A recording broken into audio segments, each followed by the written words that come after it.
Hey guys, my name is Ayush Karan and welcome to our channel Karan classes. As you know sir, जैसा कि आप सबको पता है हमारा चैप्टर थर्ड स्टार्ट होने वाला है। सर चैप्टर का नाम है linear equation in two variable, pair of linear equation two variable.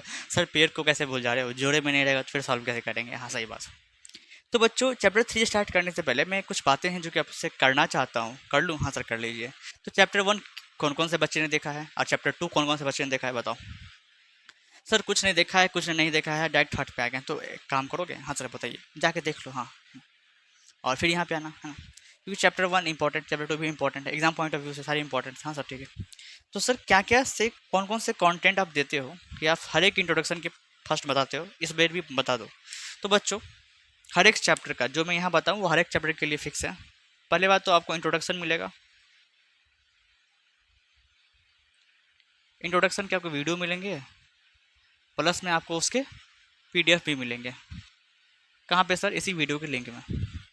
उसके बाद जाके NCERT के जब इंट्रोडक्शन ख़त्म हो जाएगा तो NCERT के हम लोग सोल्यूशंस करने वाले हैं। This is our second thing. Sir third क्या है? थर्ड है हमारा previous year question, PYQs, latest PYQs 2024 का। हर एक चैप्टर ख़त्म होने के बाद ये मैं करवाता हूँ। चैप्टर फर्स्ट में जा आके आप देख लो, चैप्टर सेकंड भी आप जाके देख लो, सारे में करवाए गए हैं, ठीक ना। ये हो गया 3 चीज़। और एक चीज़ और है जो कि मैं भी ऐड कर रहा हूँ, जो कि मैं अब जस्ट करवाने वाला हूँ, मतलब कि जस्ट नहीं, मतलब कि ये वीडियो ख़त्म होगा उसके बाद तो आपको देखने को मिलेंगे, क्योंकि हर एक चैप्टर का प्लेलिस्ट बनता है। उस प्लेलिस्ट में आपको क्या क्या देखने को मिलेंगे मैं वही बता रहा हूँ आपको। तो जो PYQs आपको 2024 के मिलेंगे, चैप्टर वाइज मिलेंगे। चलिए, चैप्टर वाइज का मतलब को समझ में नहीं आया। जैसे कि आपने चैप्टर फर्स्ट पढ़ा, रियल नंबर पढ़ा, तो 2024 के बोर्ड में आए गए सवाल मैथ से जो कि चैप्टर फर्स्ट से ही आए हैं, वो उस PDF में होंगे, उस वीडियो में होंगे। वीडियो सोल्यूशंस भी मिलेगा और उसका सर साथ में साथ उसका PDF भी मिलेगा, प्लस में वीडियो भी मिलेंगे, है ना। चाहो तो वीडियो देखो, चाहे तो उसका PDF डाउनलोड करो और उसका फिर खुद से सॉल्व करो। एक और मैं लेके आऊँगा इंपॉर्टेंट क्वेश्चन, इंपॉर्टेंट क्वेश्चन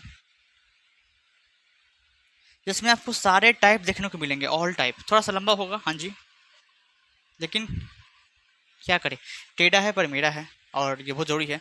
मतलब अगर ये आप 4 काम कर लेते हो, हमारे इंट्रोडक्शन का वीडियो देख लेते हो, उसके जो PDF हैं, आपको अगर सर आपको अगर ये पसंद है कि हाँ इंट्रोडक्शन देखें साथ साथ में आप उसके नोट्स बनाएं, तो वो आपके लिए अच्छा है।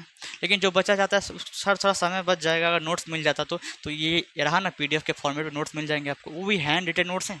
कैसे हैंड रिटन? हाँ, आपने इंट्रोडक्शन किया, वीडियो देखें, ठीक है, फिर आपने NCERT के सोल्यूशंस किए, वीडियो सोल्यूशंस भी मिलेंगे आपको, है ना। उसके बाद हर एक बार ये खत्म होने के बाद हम लोग करते हैं PYQs चैप्टर वाइज। 2024 का करेंगे, हाँ 2023 पे 2022 पे काम चल रहा है, उसके भी अलग अलग छांटे जा रहे हैं, मेरे ही द्वारा छांटे जा रहे हैं, और वो जब तैयार हो जाएगा तो उसके वीडियो भी आपको हर एक प्लेलिस्ट में दिख जाएगा, है ना। तो सर ये PYQs करने वाले 2024 के लेटेस्ट चैप्टर वाइज, वो भी हर एक चैप्टर से अलग अलग। चैप्टर फर्स्ट खत्म होगा तो उसके आप अलग सॉल्व कर सकते हो इस तरह से। और उसके बाद इंपॉर्टेंट क्वेश्चन करवाया जाएगा, जो कि हो सकता है थोड़ा बड़ा हो, 2 घंटे या 3 घंटे का हो, लेकिन उस इंपॉर्टेंट क्वेश्चंस में हर एक टाइप को कवर किया जाएगा। जैसे कि चैप्टर हमारा थर्ड है लीनियर इक्वेशन टू वेरिएबल, तो इस चैप्टर में पूछे गए हर एक टाइप के सवाल उस वीडियो में होंगे, एज ए इंपॉर्टेंट क्वेश्चंस भी वहाँ पे लिखे गए होंगे कि कौन सा सवाल कितने बार आया है बोर्ड के एग्जाम में, ये भी उसमें लिखे गए होंगे। तो अगर ये आप 4 काम कर लेते हैं तो आपके बोर्ड्स में नंबर 100 आउट ऑफ 100 पक्के हैं। लेकिन सर 100 आउट ऑफ 100 नहीं है तो, अरे भाई 100 आउट ऑफ 100 नहीं भी आया मान लेते हैं, तो भाई 90 भी आएगा। सर इतने ही में खुश हैं हम, इतने ही में खुश हैं सर, 90 भी ले आए। कई बच्चे तो ये डर रहे हैं कि उनको मैथ ही समझ में नहीं आ रहा है, तो उनके लिए 90 तो बहुत हो गया। पर जो बच्चे बचपन से मेहनत करते हुए आ रहे हैं और अभी भी मेहनत करेंगे, उनके 100 आउट ऑफ 100 आने फिक्स हैं, है ना। तो ये आप देख लें। इतना कुछ करने के बाद अगर आपके पास समय बच रहा है हर एक चैप्टर के, ये हर एक चैप्टर के लिए ऐसा नहीं कि फर्स्ट चैप्टर के लिए हुआ तो बात खत्म है, हर एक चैप्टर में ऐसे ही हम लोग चलते हैं। पता है आपको? हाँ सर पता नहीं, सर पता नहीं था, अब पता हो गया। इसके बाद भी अगर आपके पास समय बचता है तो आप एक बुक कर लो, या तो आप RS अग्रवाल कर लो। देखो वैसे तो इतना सवाल करने के बाद, क्योंकि आपको NCERT बुक में सवाल मिलेंगे, PYQs में आपको अलग सवाल मिलेंगे, आपको इंपॉर्टेंट क्वेश्चन करके जो आएंगे उसमें बहुत सारे सवाल मिलेंगे। तो इतना क्वेश्चन करने के बाद आपको ज़रूरत नहीं है ये सारे बुक सॉल्व करने की, वो RS अग्रवाल हो चाहे RD शर्मा हो। लेकिन फिर भी आपको ऐसा लगता है कि नहीं सर कुछ और क्वेश्चन प्रैक्टिस करेंगे तो हमारा मैथ और बेहतर हो जाएगा और नंबर और अच्छे आ सकते हैं, तो हाँ दोनों में से कोई एक बुक, ऐसा नहीं कि दोनों उठा लिए ना जी, टाइम का वेस्ट हो जाएगा। दोनों अपने आप में अच्छा बुक है, तो दोनों में से कोई एक बुक उठा लो। अगर इस सब के बाद समय देखो, इस सब के बाद समय बचता है तब इसको उठाना है, नहीं बचता है तो मत उठाना। काफ़ी बच्चे ये सब नहीं कर पाते हैं, उनसे भाई एनसीईआरटी भी नहीं होती तो ये सब कहाँ से होंगे, ये सब कहाँ से होंगे। पर जो डेडिकेटेड हैं वो सब सारे करते हैं। तो दोनों बुक में से कोई एक, या तो आप आर एस अग्रवाल उठाओ या तो आप आर डी शर्मा उठाओ। अभी जो लेटेस्ट में आर डी शर्मा आया है उसमें जो रसनलाइज सिलेबस है उसी पे सारा कुछ दिया गया है, तो आप मेरी मानो। तो अगर ये सब का समय बचता है तो, अगर समय नहीं बचता तो कोई बात नहीं, इतना भी तुम अगर करते हो तो बोर्ड में अच्छे नंबर ले आओगे, पूरा में पूरा 100 में 100 ले आओगे। लेकिन फिर भी आपके पास अगर अधिक समय है, समय बच जाता है, तो वो आप आर डी शर्मा कर लो। और आर सवाल जिसको बच्चे को आर सवाल अच्छा लगता है वो आर सवाल कर लेंगे, है ना। हाँ सर ठीक है। तो सर इस तरह से हम लोग चलते हैं चैप्टर वाइज। तो फर्स्ट ऑफ ऑल चैप्टर 3 हमारा स्टार्ट हो रहा है आज से। तो आपको पता है फर्स्ट में हम लोग इंट्रोडक्शन करने वाले हैं, उसके वीडियोस हम लोग देख रहे हैं, और उसका पीडीएफ जो होगा इंट्रोडक्शन का वो आपको इसी वीडियो के लिंक में प्रोवाइड करवा दिया जाएगा। सर इतना कंटेंट तो पेड बैचेस में भी कभी काल देखने को नहीं मिलते हैं, आप फ्री में दे रहे हो। हाँ जी फ्री में दे रहे हैं, और यही नहीं, अब यही नहीं ख़त्म हो रहा। आपको मैं वादा करता हूँ, अगर ये वीडियो कोई देख रहा है तो, अगर ये क्लिप काट के कोई अपलोड कर रहा है तो, हाँ जी मैं दवा ठोक के कहता हूँ, और आप लोग कान खोल के सुन लो, अभी हम लोग क्लास 10th का वीडियो अपलोड कर रहे हैं, क्लास 9th के भी साथ, क्लास 9th के भी साथ हम लोग सेम काम करेंगे। सारे कंटेंट फ्री ऑफ कॉस्ट, देख लें यहाँ पे। देखो मेरे को पता है मेरा वीडियो अभी उतना ज़्यादा नहीं चल रहा है, यूट्यूब अधिक रेकमेंड नहीं कर रहा है, पर जो कंटेंट है आज न कल इस वीडियो को चलना ही है, मुझे पता है इस बात। सर आपको फ्यूचर पता है? नहीं फ्यूचर नहीं पता है, पर आज न कल उसे चलना ही है। और ये जो मैं 10th के साथ कर रहा हूँ, सारे कंटेंट फ्री में दे रहा हूँ, वो 9th के साथ भी करूँगा सेम चीज़। और वो सर 11 के साथ भी आप करेंगे क्या? हाँ जी। सर वो 12th के साथ भी करोगे? हाँ जी बच्चे 12th के साथ भी करेंगे। और एक समय आएगा जो एग्ज़ाम्स हैं, चाहे वो बैंकिंग हो, रेलवे हो, एसएससी हो, सीजीएल हो, सीएचएल हो, सीपीओ हो, एमटीएस हो, कुछ भी हो, जितने भी आपको सरकारी एग्ज़ाम्स हैं उसके सिलेबस भी यहाँ पे फ्री में करवाऊँगा। सर तब तो लुटिया डूब जाने वाली है, जिसकी पेड वजह हैं, क्या कर सकते हैं। एजुकेशन फ्री होना चाहिए सबके लिए। ये सर तो कौन सब्जेक्ट के आप मास्टर हो? अरे मूर्ख हो, ये सारी चीज़ करवाऊँगा मैथ सब्जेक्ट्स के लिए। किसके लिए? मैथ सब्जेक्ट के लिए। हाँ जी सर, अगर आप सब ज़्यादा कहोगे तो कोई और सब्जेक्ट भी इसमें ऐड कर देंगे, ठीक सर। लेकिन ये मैथ के लिए, ये शुरुआत है मैथ के लिए। मैं अकेला हूँ इसीलिए मैथ पढ़ा रहा हूँ।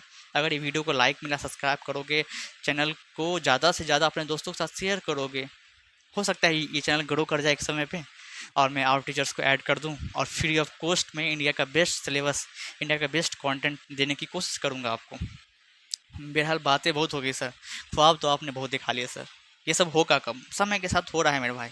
2 साल से मैं लगातार काम कर रहा हूँ, 2 साल से, और ये काम आगे धीरे धीरे बढ़ रहा है। आपको हाँ जी हाँ, मेरा एज थोड़ा सा कम है, समय के साथ बढ़ जाएंगे और फिर तहलका मचाएंगे। हाँ सर ठीक है, फिलहाल आपको तहलका मचाने की बारी है। सर इस chapter 3 linear equation in 2 variables, तो आप लोग 9th में रहो या 11th में रहो या 12th में रहो, 10th में रहो, आपको एग्ज़ाम की तैयारी करो, आप 11th में आईटी जेई या नीट वाले से तो कोई मतलब ही नहीं रहा मुझे, क्योंकि मैथ के टीचर है। तो आईटी जेई का 11th या 12th हो, या बोर्ड लेवल का हो, एसएससी हो, बैंकिंग हो, रेलवे हो, डिफेंस, कुछ भी हो, सारे के मैथ्स अभी तो नहीं बच्चों, फ्यूचर में पक्के के पक्के इसी चैनल पे आपको देखने को मिलेंगे। वैसे तो ये मेरा मेन चैनल नहीं है, मेरा जो मेन चैनल है वो द करंट क्लासेस के नाम से है, जिसका लिंक इसकी वीडियो की डिस्क्रिप्शन में है, क्योंकि सर 2 साल से चल रहा है। आप चाहो तो उसको भी सब्सक्राइब करके रख लो। जी हाँ सर, वो सारे कंटेंट हैं। जी हाँ, फिलहाल अभी शुरुआत है, तो यही बोर्ड के साथ हमने स्टार्ट किया है, आगे बढ़ेंगे तो देखा जाएगा, चेंज करेंगे। ठीक है सर, चैप्टर स्टार्ट कर ले? हाँ जी सर स्टार्ट कर लेते हैं चैप्टर। और बहुत को लग रहा होगा कि ये टीचर फेंक रहा है, कहीं बड़े भी ये वीडियो देख रहे होंगे, उन्हें लगता है फेंक रहा, नहीं जी। जो डेडिकेशन के साथ मैं 2 साल से काम कर रहा हूँ ना, और ये पता है आपको कि ये मेरा चैनल चलता नहीं, ये वीडियोस क्या पता यूट्यूब इसको रेकमेंड नहीं कर रहा, लेकिन हार तो मैं कभी मान नहीं से रहा, क्योंकि जब मैंने स्टार्ट किया था तो सोच के स्टार्ट किया था, जब तक तोड़ेंगे नहीं तो छोड़ेंगे नहीं। सर किसको तोड़ने वाले हो? सबके गुरूर को नहीं, इस एल्गोरिथम को ही तोड़ने वाले हैं सर। मतलब अरे सर ऐसा कुछ बात मत कहो कि आपका चैनल ही ब्लॉक हो जाए, हम लोग पढ़ने से वंचित रह जाए। अरे छोड़ो सर, पहले 10th पे ध्यान दे लेते हैं। हाँ जी, फ्यूचरिस्टिक बात बाद में करेंगे, ठीक है। लेकिन जो भी मैंने कहा है दिल से कहा है, और मैं ये लगन के साथ काम कर रहा हूँ, इस पर काम चल रहा है, मेहनत हर एक दिन चल रहा है। और देखिएगा फ्यूचर में मिलते हैं आपसे फ्यूचर में, तो तक लिए। अरे सर क्या कर रहे हो सर, कुछ आपने पढ़ाया ही नहीं अभी तक और वीडियो बंद कर रहे हो? नहीं जी, आप स्टार्ट होगा वीडियो। ये ऐसा वीडियो है जिस पे मैंने काफ़ी बातें की हैं, पहली बार इतनी बातें हुई है चैप्टर स्टार्ट होने से पहले। अब हम लोग चैप्टर स्टार्ट करें? हाँ सर कर दीजिए, क्योंकि बहुत समय से आप बात कर रहे हो। तो थोड़ा ऊपर से करते हैं, जगह मिल जाएगा हम सबको। हाँ सर ठीक है। पेयर ऑफ लीनियर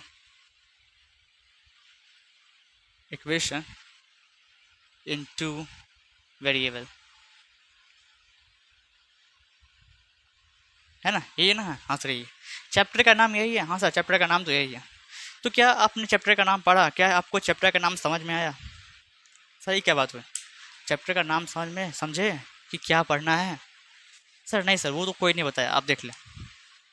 पेयर का मतलब सब जानता है भाई, जोड़ा होता है। हाँ सर पता है। लीनियर का मतलब क्या होता है? सर लीनियर का मतलब होता है, आपने इसे पिछले वाले चैप्टर में ही पढ़ाया है कि जब कोई पॉलिनोमियल का डिग्री 1 हो तो वो लीनियर पॉलिनोमियल में आता है। हाँ पता है सर, पता है। तो जब वेरिएबल का डिग्री 1 हो तो वो लीनियर होता है। अब ये लीनियर पॉलिनोमियल है या लीनियर इक्वेशन है उसके बारे में बात नहीं करेंगे, इसलिए मैंने बस लीनियर लिखा है। इसमें आप इक्वेशन जोड़ दो चाहे पॉलिनोमियल जोड़ दो, सब पे बात सेम बैठता है ना, दोनों पे बात सेम बैठता है। तो अब इक्वेशन आ ही गया, इस पर हम लोग थोड़ा सा बात कर लेते हैं। सर इक्वेशन क्या है? जब भी, जब, या तो इंग्लिश में लिखें सर, आप हिंदी के मास्टर ने, इंग्लिश में लिखो। हाँ ठीक है। व्हेन वी इक्वेट, अरे अंग्रेज, equation, when we equate any polynomial to 0 we get equation। Sir ये क्या लिख दिया आपने? ध्यान से देखोगे कि मैंने क्या लिख दिया। जब भी कभी कोई पॉलिनोमियल को हम लोग जीरो के साथ इक्वेट कर देते हैं, उस पॉलिनोमियल के बराबर जीरो कर देते हैं, तो वो जो एक्सप्रेशन मिलता है that is called equation. Sir example दोगे ना तो थोड़ा बेहतर समझ में आएगा। तो जस्ट देखो, आपने इसी पिछले वाले चैप्टर में ही पॉलिनोमियल पढ़ा था। हाँ सर हमने पढ़ा था। तो देखो, तो हमने दो पॉलिनोमियल लिखे हैं यहाँ पे। क्या ये दोनों पॉलिनोमियल लीनियर लीनियर, ये वर्ड लीनियर पे ध्यान देना। पॉलिनोमियल कहूँ मैं, इक्वेशन कहूँ, बात की बात है, आप ये वर्ड लीनियर पे ध्यान दो। हाँ सर ठीक है। लीनियर पॉलिनोमियल कहा जाए, लीनियर इक्वेशन कहा जाए, मतलब वही होता है कि जो वेरिएबल, जो एक्सप्रेशन में जो एक्स है या तो कोई भी वेरिएबल है, उनका जो हाईएस्ट पावर है, जिसको डिग्री भी बोलते हो आप, वो सर 1 होना चाहिए। सर यहाँ पर कुछ नहीं लिखा है, अरे बुर्बक 1 होता है, कुछ नहीं लिखा था। तो सर ये हमारे लीनियर में आ जाते हैं, ठीक है। हाँ सर ठीक। अब क्योंकि यहाँ पे इक्वेशन की बात की गई, सर वो इक्वेशन किस तरह का होगा सर? तो मेरा भाई लीनियर इक्वेशन होगा, डिग्री 1 होगी, ठीक है सर। तो सर इक्वेशन कैसे बनता है? दुनिया जहाँ का कोई भी पॉलिनोमियल उठाओ, लेकिन यहाँ पे क्या उठाना है? लीनियर ही उठाना है, क्योंकि लीनियर इक्वेशन के बारे में हम लोग बात कर रहे हैं। हाँ सर ठीक है। तो लीनियर इक्वेशन ऐसे लिखे क्या? मतलब दुनिया जहाँ का कोई भी लीनियर इक्वेशन उठाए, मतलब ये उठाएं। हाँ सर उठाए। इसको अगर आप जीरो से इक्वेट कर देते हो तो ये जो एक्सप्रेशन मिलता है that is called equation, that is called equation. यही हमारा इक्वेशन है मेरे भाई, यही इक्वेशन। और ये इक्वेशन कैसे होंगे? तो सर लीनियर होंगे। इक्वेशन कैसे होंगे? तो ये लीनियर होंगे सर। सर लेकिन इसमें वेरिएबल कितने होंगे? तो मेरे भाई 2 वेरिएबल होंगे, 2 वेरिएबल। सर कौन कौन से? X and y. क्या? हाँ जी, जनरली यही आपको इस चैप्टर में देखने को मिलेंगे, एक्स और वाई। अब मैं अगर स्टैंडर्ड फॉर्म पे आता हूँ, किस पे आता हूँ? अगर इस चैप्टर में जो linear equation, pair of linear equation two variable पढ़ने वाले हैं, उसकी स्टैंडर्ड फॉर्म की बात करें, स्टैंडर्ड फॉर्म तो मैं कैसे कहूँ आपको? सर मुंह से बोल दो, कैसे कहोगे? ठीक है, ए एक्स जोड़ बी वाई जोड़ सी बराबर 0, फिर से ए एक्स, फिर से बी वाई, फिर से सी बराबर 0। सर इसमें तो कुछ अंतर ही नहीं है, तो अंतर कर देते हैं ना। A1 कर दो, B1 कर दो, C1 कर दो, A2 कर दो, B2 कर दो, C2 कर दो, अब अंतर हो। हाँ sir.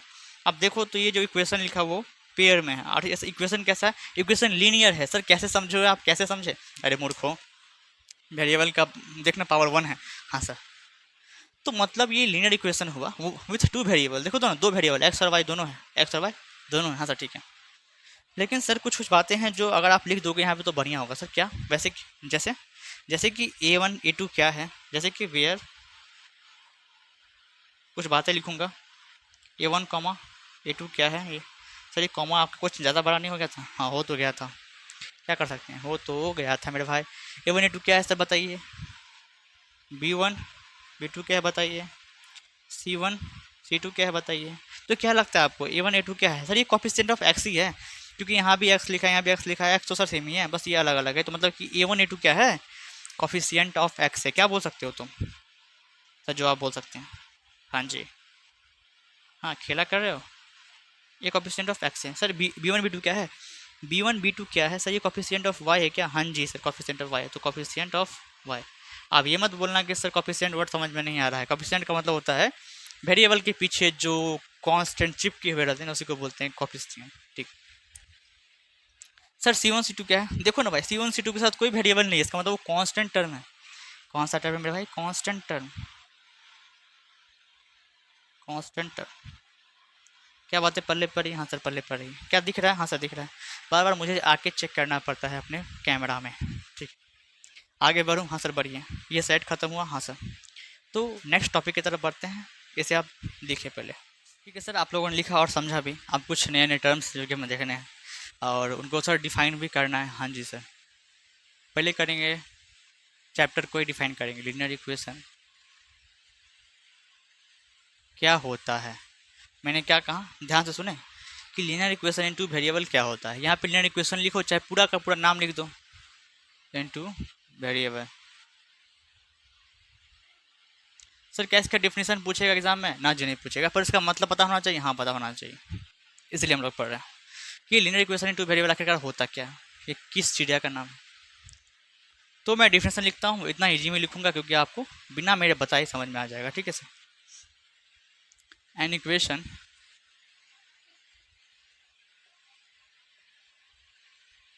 in the form of an equation in the form of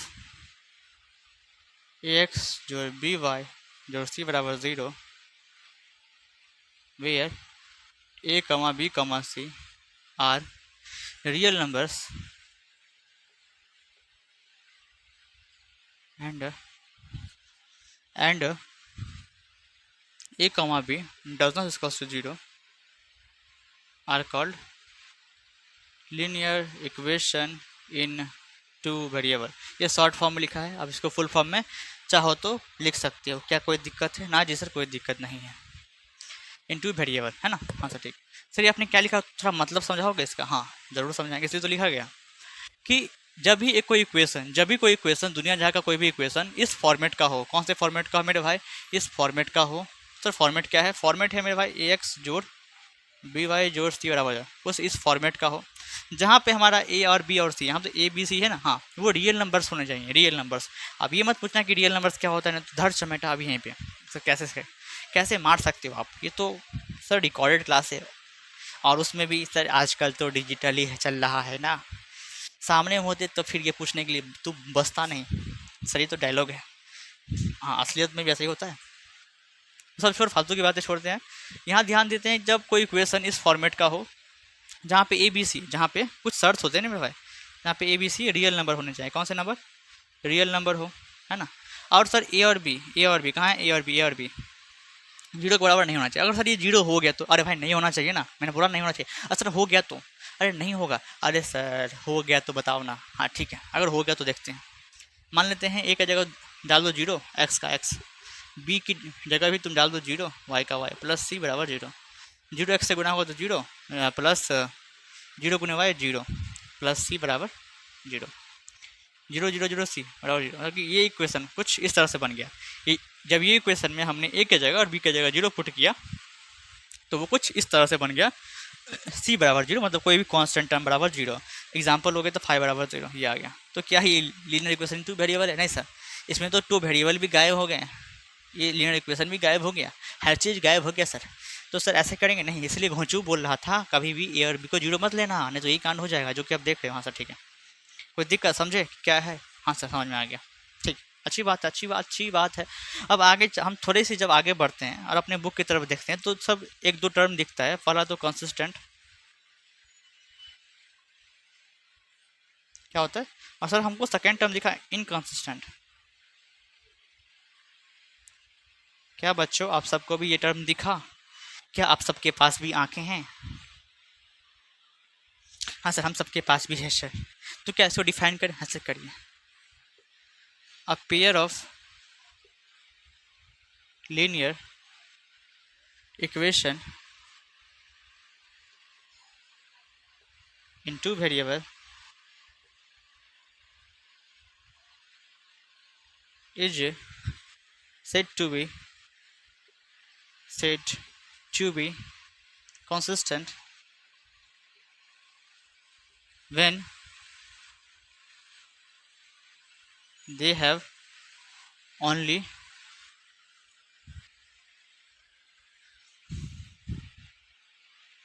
one zeros. ठीक है सर, कहने की बात है क्या आपकी? सर कुछ समझ में नहीं आ रहा हमें, तो ठीक है समझो, यहाँ पे ओनली की जगह आप एक वर्ड लगा लो, एटलीस्ट। आप ठीक है सर, क्या लिखा आपने? पहली बात तो ये टर्म क्या है, इसको कैसे रीड करते हैं? बोलते हैं कंसिस्टेंट। तो हमने लिखा है कि जब कोई भी पेयर ऑफ लीनियर इक्वेशन, जैसे कि कोई भी एग्जांपल लेते हैं, जैसे कि एग्जांपल लें तो जैसे कि इस तरह से लेते हैं,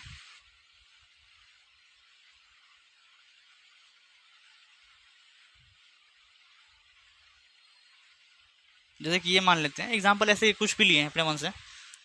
तो कभी भी कोई pair of linear equation consistent तब कहलाएगा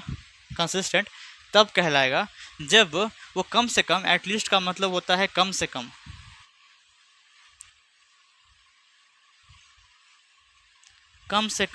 कम से कम एक जीरोस उसके पास होने ही चाहिए। सर ये जीरोस क्या है? हमने सेकेंड चैप्टर में ही पढ़ा, रे मूर्ख, एक्स का मान होता है जीरोस। फिर आगे जाएगा चैप्टर 4 आएगा क्वाड्रेटिक इक्वेशन, उसमें आएगा जो रूट्स क्या हैं, तो वो भी एक्स का मान होता है। हाँ सर ठीक है, समझ में आ गया। तो कोई भी सिस्टम ऑफ लीनियर और पेयर इक्वेशन तभी जाके कंसिस्टेंट कहलाता है जब उसका कम से कम एक सोल्यूशन तो होगा ही। सर अगर एक से अधिक हो गया तो तभी भी कहलाएगा। यहाँ लिखा है एटलीस्ट, कम से कम एक होना चाहिए। हाँ, उससे अधिक भी होगा तो चलेगा, अधिक भी होगा तो चलेगा, लेकिन कम से कम एक तो भैया चाहिए ही चाहिए। क्या बात है, समझ में आ रही? हाँ सर ठीक है। सर एग्जाम्पल सॉल्व करेंगे? नहीं।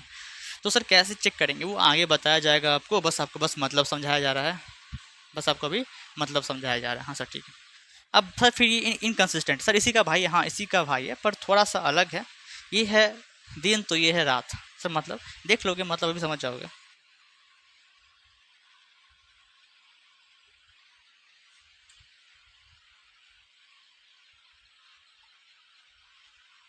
A pair of linear equation in two variable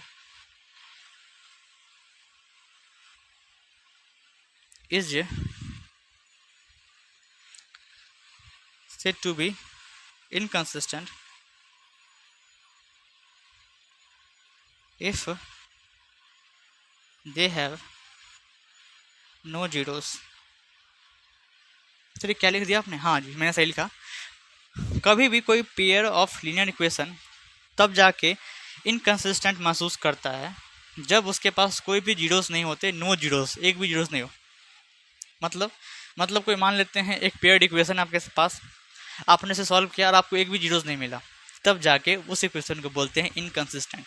क्या बातें पल्ले पड़ी? हाँ सर पल्ले तो पड़ी है, पर 60% पल्ले पड़ी है, 40% अभी भी पल्ले नहीं पड़ा है। तो एक काम करते हैं ना, इस पर जो कुछ सवाल करेंगे जब अभी नहीं, जब सवाल करेंगे तब ये और अधिक से क्लियर हो जाएगा। हाँ सर ठीक है।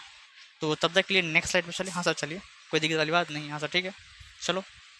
हाँ सर तो ठीक है, आप लोगों ने लिखा होगा और समझा भी होगा। Our next topic is methods for solving our linear equation. जी हाँ, कौन कौन से मेथड है सॉल्व करने के लीनियर इक्वेशन दो वेरिएबल को। ठीक है, हाँ सर ठीक है।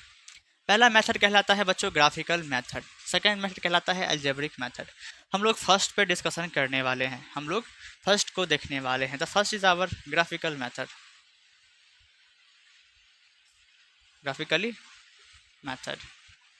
कोई दिक्कत ना जी सर, हमें क्या दिक्कत होने वाली है। ठीक, ये ग्राफिकल मेथड को बताने से पहले मैं कुछ बातें हैं जो कि क्लियर करना चाहता हूँ। सर कौन सी बातें हैं वो?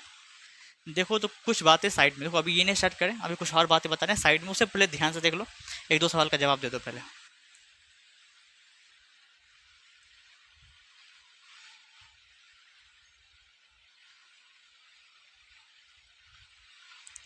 ये एक पेयर्ड इक्वेशन है, हाँ सर।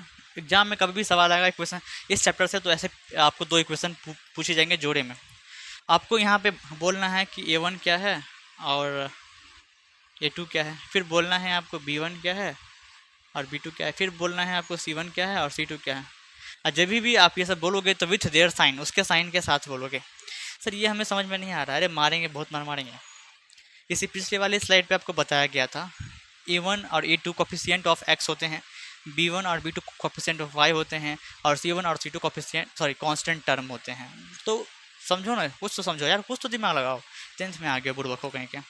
तो सर A1 और A2 कोफिशिएंट ऑफ x होते हैं, जहाँ पे A1 अगर लिखा है ना तो इक्वेशन फर्स्ट का A, इक्वेशन फर्स्ट का A, अगर A2 लिखा है तो इक्वेशन सेकेंड का A है ना। हाँ सर ठीक है, ये सब पे लागू होगा। हाँ सर ठीक है, तो A1 है मतलब कि फर्स्ट इक्वेशन में A देखो क्या है सर, A होता है कोफिशिएंट ऑफ x जो कि सर 6 है, तो लिख दो। A2 मतलब सेकेंड इक्वेशन में A का मान देखो, सेकेंड इक्वेशन ये रहा, इसमें A का मान A होता है कोफिशिएंट ऑफ x जो कि सर यहाँ पे 5 है, लिखो। कोई दिक्कत ना जी सर, कोई दिक्कत नहीं है सर। यहाँ पे B1 क्या है sir, coefficient of y in equation first, sir B2 coefficient of y in equation second. तो सर यहाँ पे क्या 2 लिख दें, काफ़ी बच्चे 2 लिख देंगे यहाँ पे, खुश एकदम खुश, अरे सर हमने सॉल्व करना है जी। साइन के साथ लेना है, साइन के साथ, प्लस और माइनस के साथ लेना है। इसका साइन माइनस में, माइनस इसका साइन माइनस। साइन हमेशा लेफ्ट साइड में चेक करते, कौन साइड में, लेफ्ट साइड में चेक करते। इसका लेफ्ट ये है ना, तो -2 लोगे, कोई दिक्कत ना जी सर, आप कोई दिक्कत नहीं। कांस्टेंट टर्म सर क्या है, -6 है ऊपर का और नीचे वाला प्लस का 5। तो ये होता है। तो कोई भी जब कहे A1 A2 B1 B2 C1 C2 तो समझ जाना ये ऐसे होता है और वैल्यू हम लोग ऐसे ऐसे लेते हैं, ठीक है। हाँ सर ठीक है। अगर सर इसको कहता सर बट्टा में दिखाने के लिए तो बस बट्टा लगा देते हैं, मतलब A1/A2 की वैल्यू क्या निकल जाएगी 6/5, B1/में B2 क्या निकल जाएगा 5/-2। सर माइनस नीचे नहीं रहता है, पता है, ऊपर रहता है, ठीक ऊपर कर देना। C1/C2 क्या होगा 6 -6/5। क्या बात है, समझ में आ रही है? हाँ सर समझ में तो आ रही है, ठीक। सर ये आपने क्यों बताया, इसीलिए बताया क्योंकि ये मेथड में, ग्राफिकल मेथड में, ये आपको हेल्प करेगा बहुत ज़्यादा, ठीक है सर। तो ग्राफिकल मेथड में तीन केस होता है। फर्स्ट केस पढ़ेंगे हम लोग, फर्स्ट केस में क्या होता है बच्चों, जहाँ पे हमारा A1/A2 है ना वो बराबर नहीं होता है बदकिस्मती से किसके सर, B1/B2 के। और जब ऐसा कुछ होता है ना तो तीन बातें होती हैं। कितनी बातें सर, तीन बातें होती हैं सर। वो तीन बातें कौन कौन से, पहला बात है जब सर आपको ऐसा, जब कोई पेयर्ड इक्वेशन दिखे और आपको A1/A2 आप निकालोगे और आप फिर से B1/B2 निकालोगे और इनका वैल्यू अगर सेम नहीं ना आएगा तो जाके तीन बातें होती है जो कि मैं यहाँ लिखवाने वाला हूँ। और इस केस में जो ग्राफ बनता है वो हमारा सर इंटरसेक्टिंग लाइंस बनते हैं। कैसे बनते हैं सर, इंटरसेक्टिंग लाइंस बनते हैं जो कि एक पॉइंट पे कट करता है। आपको पता है ग्राफ में जब दो इक्वेशन का जो ग्राफ है अगर एक पॉइंट पे कट किया मतलब एक सोल्यूशन होगा, ये पता है?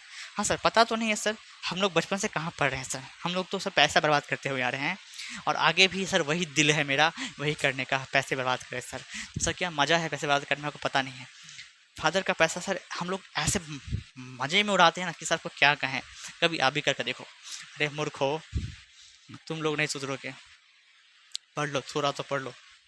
तो तीन बातें होंगी सर, वो तीन बातें क्या क्या हैं? पहली बात मेरे भाई, फर्स्ट बातें तो होंगी कि देखो लाइंस कैसे बनेंगे, इंटरसेक्टिंग बनेंगे, इंटरसेक्टिंग लाइंस बनेंगे। और आपको पता है जब भी लाइंस इंटरसेक्ट करते हैं ग्राफ पे होगा एक्स एक्सिस और वाई एक्सिस पे ग्राफ प्लॉट होगा। तो जब दो लाइन इंटरसेक्ट करते हैं तो एक पॉइंट पे आके करता है कट, और जब भी एक पॉइंट पे कट किया मतलब इसके सोल्यूशंस कितने होंगे सर, इसके 1 सोल्यूशंस होंगे। और आपको पता है जब भी कोई पेयर्ड इक्वेशन के एक सोल्यूशन होता है इसका मतलब वो क्या है सर, कंसिस्टेंट है। मालूम चल गया सर आप क्या बोलने चाह रहे थे? यही वो 3 पॉइंट है सर, हाँ यही 3 पॉइंट है मेरे भाई। This is our first case. अब सेकंड केस के बारे में बात करें। हाँ सर ए वो केस, दो वो केस, अरे बुड़बक वो नहीं रे बुड़बक, ये अलग केस है, देखने वरना केस कर दूँ कहाँ से, वो भी अलग केस है, ये अलग केस है और ये अलग केस है। सर कितने केस है, छोड़ ना भाई। यहाँ देख सेकंड, जब आपको मिलने वाला है क्या सर, क्या मिलेगा, क्या मिलेगा A1/A2 बराबर हो जाएगा आपको B1/B2 के। अरे भाई ये भी बराबर होगा 6%, मतलब ये तीनों फ्रैक्शन जब आप निकालोगे ना तो सेम ही आ जाएगा। जब सेम आ जाएगा तब तीन बातें होंगी, सर हमेशा 3 बातें होती है क्या? हाँ जी। और सर इस केस में लाइंस कैसे बनेंगे? तो लाइंस बनेंगे कोइंसिडेंट। सर वो कोइंसिडेंट क्या होता है? कोइंसिडेंट कहने का मतलब होता है जब एक लाइन के ऊपर में दूसरी लाइन बन जाए तो उसको बोलते हैं कोइंसिडेंट लाइंस। सर ये तो गंदा बना दिया आपने, बहुत गंदा लग रहा है सर। छी छी छी सर।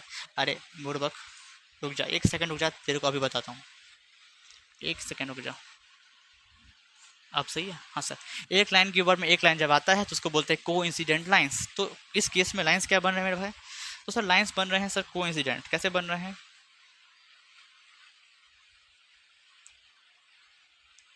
और जब लाइन्स को इंसिडेंट्स है मतलब एक के ऊपर एक आ चुका है, एक के ऊपर एक आ चुका है, तो हम लोग क्या समझेंगे? हम लोग ये समझेंगे कि सर जब भी ग्राफ पे दो लाइन एक दूसरे के ऊपर आ जाते हैं तो उस केस में इन्फिनाइटली मैनी सोल्यूशंस होते हैं, क्योंकि इस केस में बहुत सारे पॉइंट्स बनेंगे जो कि सर इन दोनों ग्राफ मतलब कि इन दोनों लाइंस पे आ रहे हैं। देखो इस केस में क्या था, एक ही पॉइंट पे एक दूसरे को कट कर रहा था, लेकिन अब तो एक ही के ऊपर एक लेटा हुआ है। वैसा बहुत सारे पॉइंट मिल जाएंगे हमारे आंसर को, इसलिए बोलते हैं सर इसमें infinitely many solutions. Infinitely many solutions. और आपको एक बात मालूम है, जब एक सोल्यूशन आता है कम से कम एक भी आता है ना तो वो कंसिस्टेंट हो जाता है। यहाँ तो सर इन्फिनेटली मैनी है सर, तो क्या होगा? यहाँ भी कंसिस्टेंट होगा भाई। कम से कम एक बोल रहा था तो बहुत ज़्यादा है। क्या बातें पल्ले पड़ रही? हाँ सर पल्ले पड़ रही है। थर्ड केस देखें? हाँ सर थर्ड केस देख ले तो मज़ा आएगा सर। आखिरी थर्ड केस। इसी के साथ ये वीडियो ख़त्म कर देंगे। नेक्स्ट वीडियो में आएंगे तो इस पर सवाल करेंगे, टेंशन नहीं लेने का आपको। हाँ सर ठीक है, वो भी इंट्रोडक्शन का पार्ट होगा, ठीक है। हाँ सर थर्ड केस में आता है मेरे भाई, थर्ड केस जहाँ पे A1/A2 बराबर तो हो जाएगा B1/B2 के, पर ये दोनों बराबर नहीं होंगे किसके? C1/C2 के। मतलब इन दोनों के वैल्यू जो भी आएगा इक्वल वैल्यू, ये इसके बराबर नहीं होगा। तो इस केस में लाइंस कैसे बनते हैं? इस केस में लाइंस बनते हैं भाई, पैरेलल लाइंस बनते हैं, समांतर दूरी पे लाइंस बनते हैं ग्राफ पे हमारे। तो यहाँ से भी 3 बातें होंगी। सर आपकी ये 3 बातें ख़त्म नहीं हो रही। लाइंस कैसे बनेंगे? सर पैरेलल्स बनेंगे sir, parallel line, parallel lines. जब भी लाइंस पैरेलल हैं एक दूसरे को एक भी पॉइंट पे नहीं कट करें, इसका मतलब क्या होगा? इसका मतलब ये होगा कि इसके एक भी सोल्यूशंस नहीं होंगे। हाँ सर ठीक है, तो लिखो नो सॉल्यूशंस। गलती से भी अगर इसमें हमको अगर डॉट लग जाता तो बच्चे बोलते हैं नंबर सोल्यूशन आई नंबर नहीं है। नो सोल्यूशंस लिखा, क्या लिखा है सर? No solution. हाँ समझ में आ रहा है? हाँ सर आ रहा है। क्या बात कर रहे हो सर, आपकी हर एक बातें समझ में आती है। और जब भी किसी भी पेयर्ड इक्वेशन का कोई भी सोल्यूशन नहीं, इसका मतलब वो इनकंसिस्टेंट है। क्या है? इनकंसिस्टेंट। क्या बातें पल्ले पड़ रही है? और नीचे तक दिख रहा है आप लोग को? हाँ सर दिख रहा है। उसके नीचे जाते तो फिर नहीं दिखता, तो ठीक है। ये वीडियो काफ़ी लंबा हो गया। हमने कुछ टॉपिक से हट के भी बातें की, आपके फ्यूचर के लिए की है, ठीक है। तो हमने कुछ बातें की और समझा। ये चैप्टर इंट्रोडक्शन पार्ट, जो भी ये वीडियो या तो मेरे चैनल से पहले से ज्वाइन, उसको पता है कि हर एक चैप्टर का 3 इंट्रोडक्शन पार्ट आता है। This is our introduction part first, second भी आएगा, थर्ड भी आएगा। आप उसको देखो, समझो और सब्सक्राइब, लाइक, शेयर, ये सब तो पता ही है। क्या बोलना आपको? सर ज़्यादा मत बोलिए तो अभी सर अनसब्सक्राइब कर देंगे। नहीं रे मूर्ख, यहाँ देख तू, सर ये धमकी था क्या? नहीं, ठीक है। जोक सपाट बाद में करते हुए ये फर्स्ट पार्ट खत्म होता है। अब आगे चलने का समय आ चुका है। मिलते हैं बच्चों नेक्स्ट वीडियो में, है ना। तब तक के लिए आप सवाल प्रैक्टिस करो, और क्या कर सकते हो। हाँ सर एक ही सब्जेक्ट नहीं है जो सब सवाल प्रैक्टिस करने के लिए बोलते हैं। फिजिक्स भी है, केमिस्ट्री भी है, बायोलॉजी भी है, और हिंदी इंग्लिश भी है सर, बहुत कुछ है सर। SST को भी, SST भी है। तो ठीक है, सारे चीज़ को पढ़ना, लेकिन मैथ के लिए थोड़ा अधिक समय निकालना पड़ता है। ऐसा सब्जेक्ट ही है मेरे भाई, क्या क्या ही कर सकते हो तुम। मिलते हैं नेक्स्ट वीडियो में इंट्रोडक्शन पार्ट सेकंड में। तो तक take care and bye bye.